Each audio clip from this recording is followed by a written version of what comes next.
कुलकर्णी की। सुपरस्टार से कैसे वो महामंडलेश्वर बन गई हैं। सबसे पहले जाती है जूना अखाड़े से जुड़े हुए किन्नर अखाड़े के पास। किन्नर अखाड़े में जाकर के उनका पट्टाभिषेक होता है, लेकिन पट्टाभिषेक के पहले 7 घंटे की जो तपस्या होती है वो उन्हें करनी होती है। त्रिवेणी में स्नान करना होता है और उसके बाद सबका पिंडदान करने के बाद अब वो पूरी तरीके से अपने जो संन्यास जीवन को है वो अपना चुकी हैं। ये पट्टाभिषेक के दौरान की तस्वीरें हैं।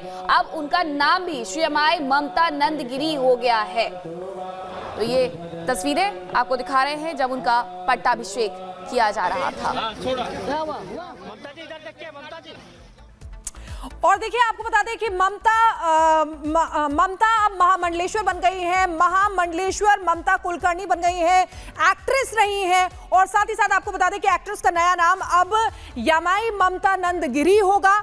किन्नर अखाड़े की महामंडलेश्वर बनी है ममता कुलकर्णी। अभिनेत्री ममता कुलकर्णी ने संगम में डुबकी लगाई। ये प्रक्रिया होती है जिससे गुजरना पड़ता है। किन्नर अखाड़े में ममता कुलकर्णी ने पिंडदान किया और दीक्षा ग्रहण की, जिसके बाद आपको बता दें कि किन्नर अखाड़े की आचार्य महामंडलेश्वर से मिली ममता कुलकर्णी और उसके बाद सन्यासी जीवन उन्होंने अपना लिया है। इसी से जुड़ी एक रिपोर्ट भी आपको दिखाते हैं।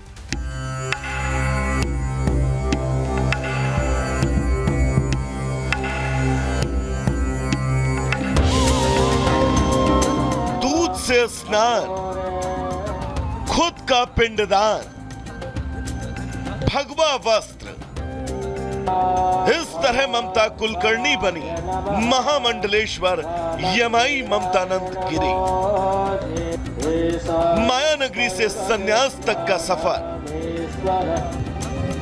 प्रयागराज में 144 साल बाद लगे महाकुंभ में भगवा गेटअप में जिन्हें आप देख रहे हैं, ये कोई आम नागरिक नहीं, ये है किन्नर अखाड़े की महामंडलेश्वर यमाई ममता नंदगिरी, जिन्हें आप अब तक एक्ट्रेस ममता कुलकर्णी के नाम से जानते थे। एक्ट्रेस ममता अब सन्यासी बन चुकी हैं। वो अब एक्ट्रेस नहीं बल्कि महामंडलेश्वर कहलाएंगी। फिल्मों में अपने बेहतरीन अभिनय और विभिन्न किरदारों से फैंस का दिल जीतने वाली एक्ट्रेस ममता कुलकर्णी ने महाकुंभ में अपने सांसारिक जीवन का त्याग कर दिया और संन्यास ग्रहण कर लिया। ममता कुलकर्णी को महामंडलेश्वर की पदवी किन्नर अखाड़े ने दी है। ममता ने पहले संगम के त्रिवेणी में पवित्र स्नान किया और इसके बाद अपना पिंडदान। अखाड़े की परंपरा के मुताबिक ममता कुलकर्णी को पहले भगवा वस्त्र पहनाए गए और फिर माला पहनाई गई। वैदिक मंत्रोच्चार के बीच उनका सिंदूर और हल्दी से तिलक किया गया। ममता को दूध से स्नान कराया गया और इस दौरान उनकी आंखों में आंसू थे। संन्यास ग्रहण करने के बाद ममता ने बताया कि वो सालों से साध्वी का जीवन जी रही हैं और उनका संन्यास ग्रहण करना भगवान की इच्छा है। मैंने लक्ष्मी नारायण त्रिपाठी को चुना बिकॉज आज शुक्रवार है और सर्वप्रथम आज महाकाली का दिन है और मुझे कल महामंडलेश्वर बनाने की तैयारी चल रही थी। मुझे पूछा गया तो, लेकिन आज मुझे महाशक्ति ने आदेश दिया कि मुझे ये चुनना है लक्ष्मी नारायण त्रिपाठी जी को, बिकॉज वो साक्षात अर्धनारीश्वर के स्वरूप है। और इससे बड़ी मेरे लिए क्या उपाधि हो सकती है कि एक अर्धनारीश्वर के हाथ में मेरा पट्टा अभिषेक हो रहा है। वहीं ममता को दीक्षा देने वाली किन्नर अखाड़े की आचार्य महामंडलेश्वर डॉक्टर लक्ष्मी नारायण त्रिपाठी ने बताया कि ममता पिछले 2 सालों से उनके संपर्क में थी। ओम नमो नारायण किन्नर अखाड़ा ममता कुलकर्णी को महामंडलेश्वर बनाने जा रहा है। उनका नाम श्री यमाई ममता नंदगिरी रखा गया है। जो भी सनातन के ध्वज में आएगा हम उसको आगे लेके चलने का प्रयास करेंगे। तो वो पूर्ण रूप से सनातन में शरणागत होके आई हैं। जो बच्चा हमारा सनातनी है वो सनातन धर्म में आया है, हम किन्नर अखाड़ा उसको अपनाएगा। ममता कुलकर्णी 90 के दशक में बॉलीवुड की फेमस एक्ट्रेस रही हैं। उनके जलवों पर लोग फिदा थे। अचानक से ममता फिल्मी दुनिया से दूर गुमनामी में चली गई। करीब 12 साल बाद उन्होंने ऐसी एंट्री मारी कि उनके चाहने वाले अब हक्का पक्का रह गए। ये एंट्री हॉट एक्ट्रेस की नहीं बल्कि धार्मिक जीवन से जुड़कर साध्वी बनने वाली ममता कुलकर्णी की थी। Bureau report, Republic Bharat.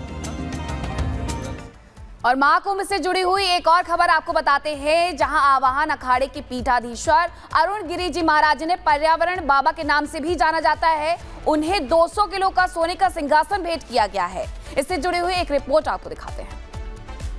Prayagraj Mahakumbh में एक से बढ़कर एक दृश्य सामने आ रहे हैं, जहां एक और बड़े बड़े यहां पर आश्रम बनाए गए हैं गंगा की रेती पर, वहीं पर साधु संतों के द्वारा अद्भुत शिविर भी लगाए गए हैं। ऐसे में मैं इस वक्त आवाहन सरकार शिविर पर मौजूद हूं, जहां पर आप देख सकते हैं कि महाराज के सानिध्य में एक सोने का सिंहासन यानी स्वर्ण सिंहासन, आपने बहुत सुना होगा, आपने त्रेता युग में स्वर्ण मृग के बारे में सुना होगा, लेकिन आपको हम दिखाते हैं ये सोने का सिंहासन। आप देख रहे हैं कि भगवान सूर्यदेव सबसे ऊपर हैं और सूर्यदेव के बाद यहाँ पर एक अच्छी आकृति, एक अच्छी कलाकृति दिखाई दे रही है डिजाइन से। और आप यहाँ पर देखिए कि ये यहाँ पर इसको शंख का भी आकार दिया गया है, और आप उधर देखिए गणेश जी के आकार को दिखाया गया है। यहाँ पर देखिए सिंह, शेर को दिखाया गया है, और सिंहासन में यहाँ पर दोनों साइड में शेर दिखाया गया है। बीच में महाराज जी बैठेंगे, अवधूत बाबा अरुण गिरी महाराज जी, जो इन्वायरमेंट बाबा के नाम से मशहूर हैं। आपसे हमारी कुंभ में भी मुलाकात हुई है और हमने आपसे बातचीत भी किया है। एक तरफ आप देखिए ओम, और दूसरी तरफ आप देखिए यहाँ पे लाभ को बनाया गया है। तो इस तरह से पूरी जो डिजाइन की गई है यह अद्भुत है।